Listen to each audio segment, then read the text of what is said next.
Oh, that's right. Welcome back again, ladies and gentlemen. You are being welcomed back to the GrillMaster. Today is the long-awaited return of the GrillMaster. And today we are grilling up. That's right. What I say last time? I said it. I said I was going to do it. We're doing chicken. Sweet, delicious chicken. And this is a first for the GrillMaster season. Look at this beautifully cleaned grill. We took off all the seasonings, cleaned it up real nice. We're going to be doing a traveling GrillMaster episode this Saturday. That is right, Saturday, September 14th. We will be streaming live from our Taekwondo studio. So we will be there with some of my fellow grill masters.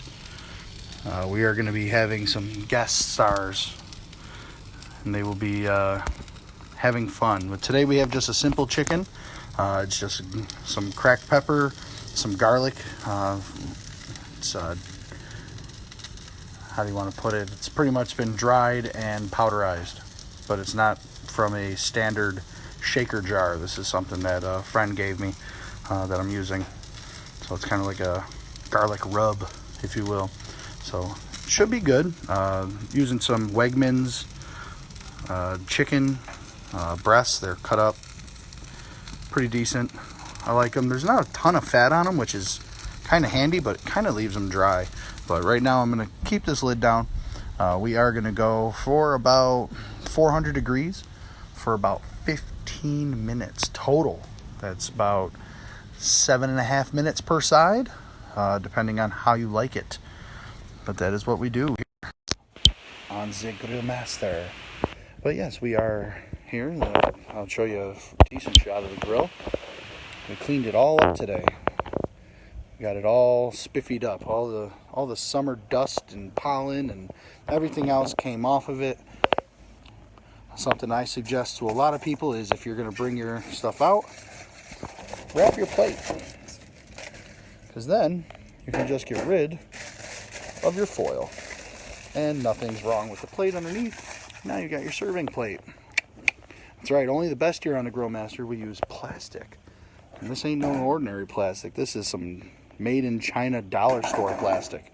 That's right, that's what happens when your wife works at the Dollar Tree. You get dollar store plastic, and that's how we roll.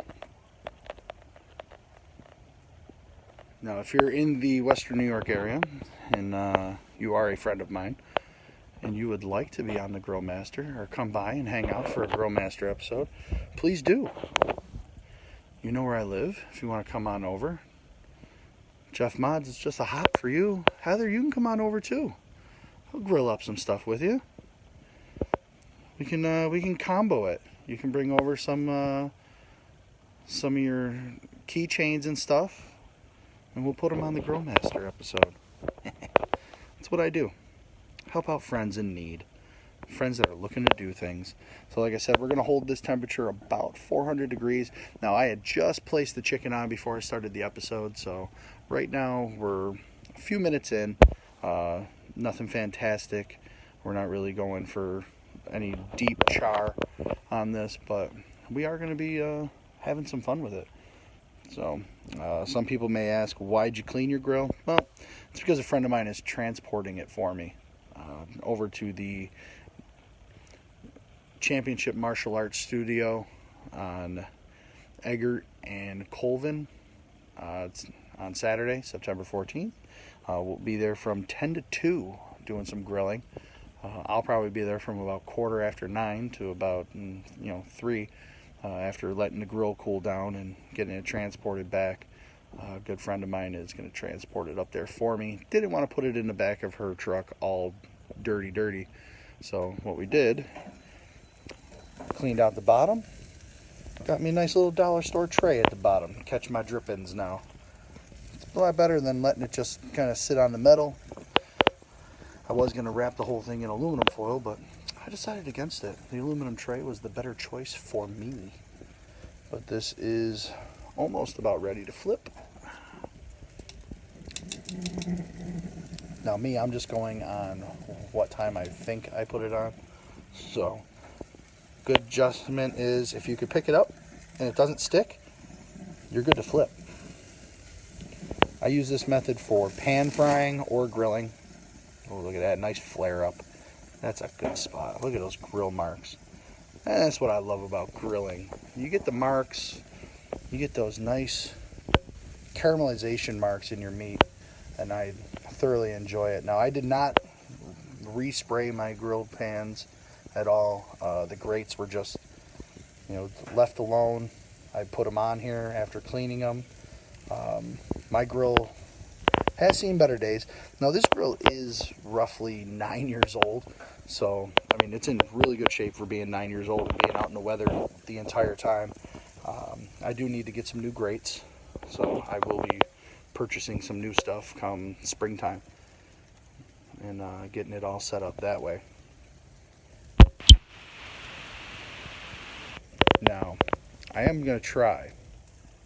I'm going to try to get an episode on every week to every other week, depending on what's going on. I don't want to just cook the normal stuff, burgers and dogs and things like that. You guys don't want to see that kind of stuff. So I'm going to try and purchase at least one item each month that's kind of a specialty item to put on there, whether it be stuffed pork chops or some kind of a roast.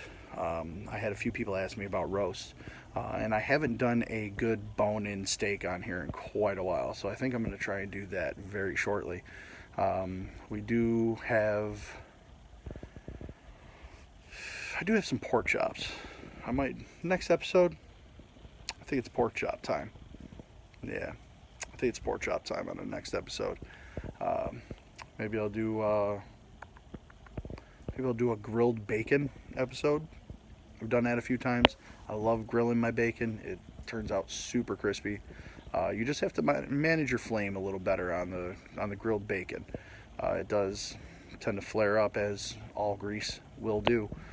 But like I said, we got this going. 400 degrees. We're holding pretty steady at about 390 to 410. Right in that area. That's your sweet spot with chicken. I like that. 15 minutes total is about the time frame that you want to go with that. So I prefer doing different spices on my chicken each time I cook it. You can go with simple teriyaki. I'm not an overnight marinade guy. I like a day or two for my marinades just to get that to seep into your chicken or your meat. And the one thing I'm really interested in doing on here is I had a friend tell me he did a meatloaf on his grill, and I was very intrigued by that because I've only seen that done maybe once or twice.